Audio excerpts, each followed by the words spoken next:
Anda telah mengunduh podcast yang dipaparkan oleh Pendeta Dr. Erastus Sabdono ini dari truth.id/voice. Selamat mendengarkan podcast ini. Shalom saudara-saudara yang terkasih di dalam Tuhan. Kebenaran saat ini berjudul Menjaga Perasaan Bapa. Saudara-saudara, firman Tuhan di dalam Lukas pasal 12 ayat 5 mengatakan, jangan takut kepada apa yang dapat membunuh tubuh, tetapi lebih takutlah akan Tuhan, yang bukan saja berkuasa membunuh tubuh, tetapi juga membuangnya ke dalam neraka. Mestinya kita memperhatikan hal ini dengan serius. Di bagian lain di dalam Injil Matius pasal 10 ayat 28 juga mengatakan hal serupa. Dan janganlah kamu takut kepada mereka yang dapat membunuh tubuh, tetapi yang tidak berkuasa membunuh jiwa. Takutlah terutama kepada Dia yang berkuasa membinasakan baik jiwa maupun tubuh di dalam neraka. Saudara-saudara, ketika seseorang lebih takut kepada apa yang dapat membunuh tubuh, tetapi tidak takut kepada apa yang dapat membunuh jiwa, ia pasti tidak menghormati Tuhan. Yang dapat membunuh tubuh adalah kemiskinan, kelaparan, kecelakaan, bencana, wabah penyakit, dan lain-lain. Itu memang menakutkan. Bukan tidak menakutkan, tetapi mestinya kita lebih takut Allah. Dan kalau seseorang lebih takut Allah, maka ia pasti menghormati Allah. Sejujurnya, kita ini sering lebih takut menjadi miskin, tidak terhormat, takut tidak punya barang ini dan tidak punya barang itu, takut tergeser kedudukannya, takut tidak dihormati, takut tidak memiliki pamor, takut tidak memiliki prestis, takut tidak dianggap penting, takut kena wabah, takut kena penyakit, dan takut ini, takut itu. Memang kita harus betul-betul serius menjaga diri, bertanggung jawab, tidak boleh ceroboh. Tetapi kita mestinya tidak terbelenggu oleh ketakutan. Kita mesti belajar pasrah. Saudara-saudara, makanya kalau orang tidak takut akan Allah dengan benar, maka dia akan menghormati Allah dengan benar.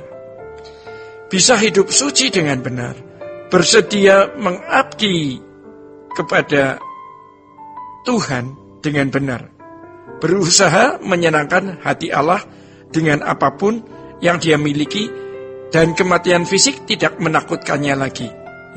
Mestinya standarnya begitu. Itulah sebabnya kita tidak henti-hentinya mengkampanyekan, ayo kita hidup suci, mari kita hidup suci. Itu sama dengan mari takutlah akan Allah lebih dari kepada siapapun dan apapun. Saudara-saudara, memang tidak mudah takut untuk hidup dalam akan Allah.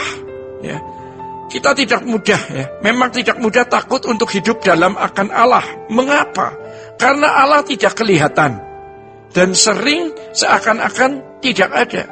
Dan ketika kita berbuat sembarangan, hidup sembarangan, seakan-akan Allah juga tidak terganggu dan tidak berbuat apa-apa. Itu yang membuat kita malah merajalela, membuat kita suka-suka sendiri, jadi kurang ajar. Jujur saja, itu yang sering kita lakukan. Kita tidak menjaga perasaan Tuhan, karena Tuhan dianggap tidak ada atau kurang ada, padahal Dia hidup. Dan sebagai orang percaya, kita yang menerima Roh Kudus dalam diri kita, pasti Allah itu beserta kita, dan sejatinya setiap tindakan kita membangkitkan reaksi perasaan Allah. Tetapi kita ini memang sering sekali menganiaya perasaan Tuhan tanpa kita sadari. Seperti yang sering saya katakan, bahwa Allah itu senyap. Tetapi kita mau menghormati Allah, kita mau takut akan Allah. Mari kita kampanyekan untuk kita hidup dalam takut akan Allah. Itu akan memberi kita motivasi yang sangat kuat untuk benar-benar berurusan dan berperkara dengan Tuhan. Saudara-saudara, sebenarnya tidak ada hal yang lebih menakutkan daripada realitas kekekalan. Apakah surga kekal atau neraka kekal, itu mengerikan. Terkait dengan itu, yang mestinya yang paling dahsyat dan mengerikan adalah Allah. Di mana bagi orang yang tidak mau hidup dalam kekudusan, orang yang tidak mau hidup dalam kesucian, ini mengerikan. Ya. Allah menjadi dahsyat, mengerikan, ya, negatif. Tetapi bagi kita, Allah itu dahsyat, mengerikan, positif. Karena kalau kita takut akan Allah dengan sungguh-sungguh sejak di bumi, kita akan melihat kemuliaan Allah yang dahsyat. Kita tidak gemetar ketakutan, tetapi kita akan dalam kegentaran hormat kepada Dia. Beda dengan orang-orang yang hidupnya sembarangan hari ini dan tidak menghormati Allah. Ketika nanti dia di kekekalan, dia baru gemetar ketakutan karena memang dia tidak menghormati Allah. Saudara-saudara, kita mau mengakhiri sisa umur hidup kita dengan baik. Kita tidak boleh lagi tenggelam atau hanyut dengan masalah-masalah fana dunia, dengan hal-hal remeh yang tidak perlu.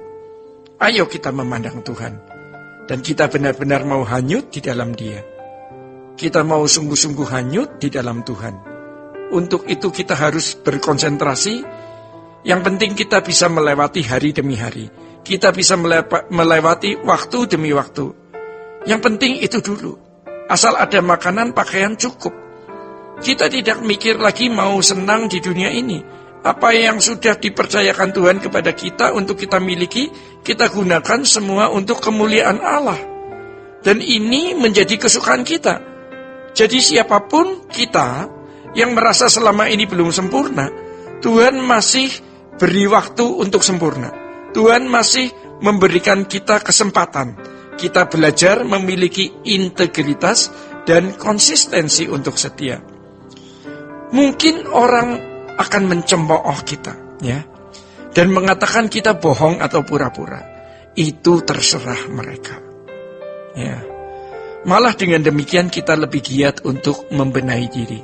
Kita lebih giat untuk bertobat. Kita lebih giat untuk memperbarui hidup. Dan kita bersungguh-sungguh untuk memiliki prestasi di kekekalan.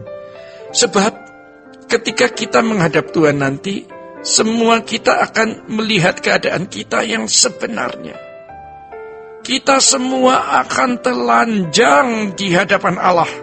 Dan itu mengerikan kalau kita tidak hidup dalam kekudusan dan kesucian mulai saat ini. Saudara-saudara, demikian kebenaran saat ini. Tuhan Yesus memberkati. Sola Gracia. Untuk berlangganan renungan harian dalam bentuk cetak, silakan hubungi Truth Literatur di nomor telepon 0878 7870 7000. Untuk mendapatkan CD khotbah, MP3 renungan Truth, dan CD album lagu produksi Sola Gracia, Anda dapat menghubungi di hari dan jam kerja di nomor telepon 021 638 60953. Tuhan Yesus memberkati. Sola Gracia.